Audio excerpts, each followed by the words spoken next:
चिकूटून TV.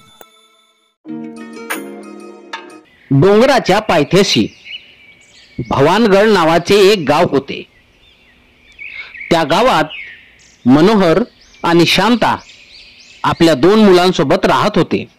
मनोहरचे कुटुंब तसे गरीबच, परंतु त्यांनी आपल्या दोन्ही मुलांना खूप शिकवायचे ठरविले आणि त्यासाठी मनोहर आणि शांता डोंगरावर दगड फोडायला जात असत आणि त्या पैशातूनच आपला उदरनिर्वाह चालवत असत.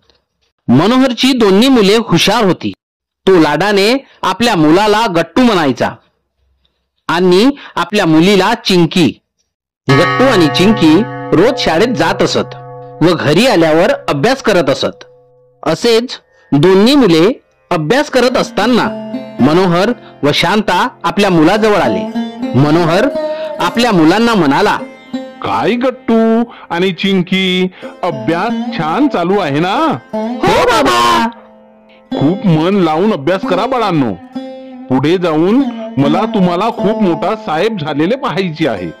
हो बाळांनो, तुमच्या बाबाचे पण साहेब बनण्याचे स्वप्न होते. तशी त्यांनी मेहनतही घेतली, परंतु परिस्थितीने त्यांचे सारे हिरावून नेले आणि त्यांचे साहेब होण्याचे स्वप्न भंग पावले. त्यांचे भंगलेले स्वप्न आता ते तुमच्यात पाहत आहेत. हो बाबा, आम्ही तुमचे स्वप्न नक्की पूर्ण करू. मला तुमच्यावर विश्वास आहे माझ्या बाळांनो. तुमच्या शिक्षणासाठी मी जीवाचे रान करेन, परंतु तुम्हाला काहीच कमी पडू देणार नाही. जे मी भोगले ते तुमच्या वाट्याला येऊ द्यायचे नाही मला. बाबा, मी खूप अभ्यास करेन आणि एक दिवस तुमची चिंकी खूप मोठी साहेब बनेल. चिंकीचे बोलणे ऐकून मनोहर आणि शांताच्या डोळ्यात आनंद अश्रू तरळले. त्यांनी आपल्या दोन्ही मुलांना जवळ घेतले. दुसऱ्या दिवशी मनोहर आणि शांता डोंगरावर दगड फोडायला गेले आणि काही वेळाने बातमी आली. भवानगडच्या डोंगरावर दरड कोसळून अनेक दगड फोडणारे मजूर त्यात दबून मरण पावले. त्यात शांता आणि मनोहरही होते. मनोहरची दोन्ही मुले पोरकी झाली. सारे कसे होत्याचे नव्हते झाले होते. मनोहर अगोदरच अनाथ होता, आता तोही आपल्या मुलांना अनाथ करून सोडून गेला. दोन्ही मुलांच्या डोळ्यातून सारख्या अश्रुधारा वाहत होत्या. त्यांना काहीच कळत नव्हते. चिंकी तर आई बाबा म्हणून हंबरडा फोडत होती. असेच काही दिवस दुःखात गेले. सर्व नातेवाईक आपापल्या गावी गेले. आता घरी दोघेच भाऊ बहीण होते. तो दिवस रक्षाबंधनाचा होता. चिमुकल्या चिंकीने गट्टूला राखी बांधायला आणले आणि म्हणाली, चल दादा, मी तुला राखी बांधते. आता तर आई आणि बाबा नंतर तूच माझा जग आहेस आणि तूच माझे आई बाबा आहेस. गट्टूच्या डोळ्यात पाणी आले. त्याने राखीसाठी हात पुढे केला आणि चिंकीने गट्टूच्या हाताला राखी बांधली. परंतु आज गट्टूकडे चिंकीला द्यायला काहीच नव्हते. तेव्हा गट्टू म्हणाला, चिंकी, आज माझ्याकडे तुला द्यायला काहीच नाही आहे, परंतु मी तुला वचन देतो की मी माझ्या जीवाचे रान करून तुला शाळा शिकवेन आणि तुला मोठा साहेब करेन. चिंकीच्या डोळ्यातून अश्रू वाहू लागले. तेव्हा गट्टू म्हणाला, काय झाले चिंकी?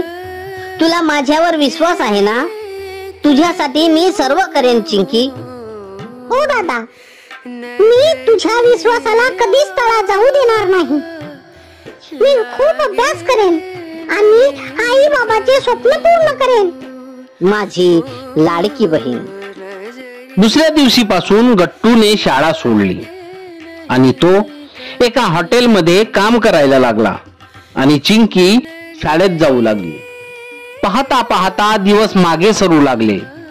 गट्टू आणि चिंकी आता मोठे झाले होते. आता गट्टूचा गणेश झाला आणि चिंकीची चंदा झाली होती. गणेशने खूप मेहनतीने व कष्ट करून आपल्या बहिणीला शाळा शिकविले आणि चंदाने गणेशच्या मेहनतीचे चीज केले. तिने जोमाने अभ्यास करून पदवीपर्यंतचे शिक्षण पूर्ण केले. आता चंदा घरीच राहून स्पर्धा परीक्षेची तयारी करू लागली. तेव्हा गणेश चंदाला म्हणाला, चंदा, तुझा घरी अभ्यास होणार नाही. स्पर्धा परीक्षेच्या अभ्यासासाठी तुला बाहेर जावे लागेल. पण दादा, आपल्याकडे तेवढे पैसे नाही आहेत ना.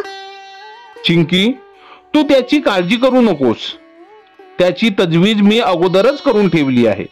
तू फक्त बाहेर जाण्याची तयारी कर. ठीक आहे दादा. चंदा तयारी करून अभ्यासासाठी शहराला गेली आणि अभ्यास करू लागली. इकडे गणेश सावकाराच्या शेतावर काम करू लागला व आपल्या बहिणीला पैसे पाठवू लागला. काही दिवसांनी बातमी झळकली. चंदा मनोहर मेश्राम MPSC मध्ये मुलींमध्ये पहिली येऊन उपजिल्हाधिकारी झाली.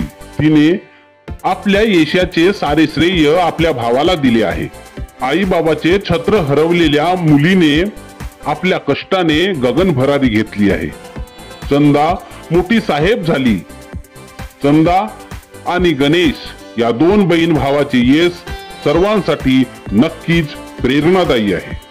ही बातमी ऐकून गणेशच्या डोळ्यातून आनंदाश्रू वाहू लागले. त्याची मेहनत त्याच्या लाडक्या बहिणीने सार्थ केली होती.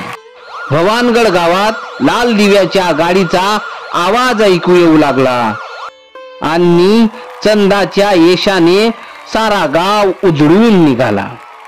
चंदाने आपल्या आई बाबाने पाहिलेले स्वप्न पूर्ण केले आणि ती साऱ्या गावाची लाडकी बहीण झाली.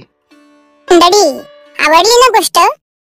अशाच नवनवीन गोष्टीसाठी आमच्या चॅनलला सबस्क्राईब करून आम्हाला सहकार्य करा व आमचा उत्साह वाढवा. धन्यवाद.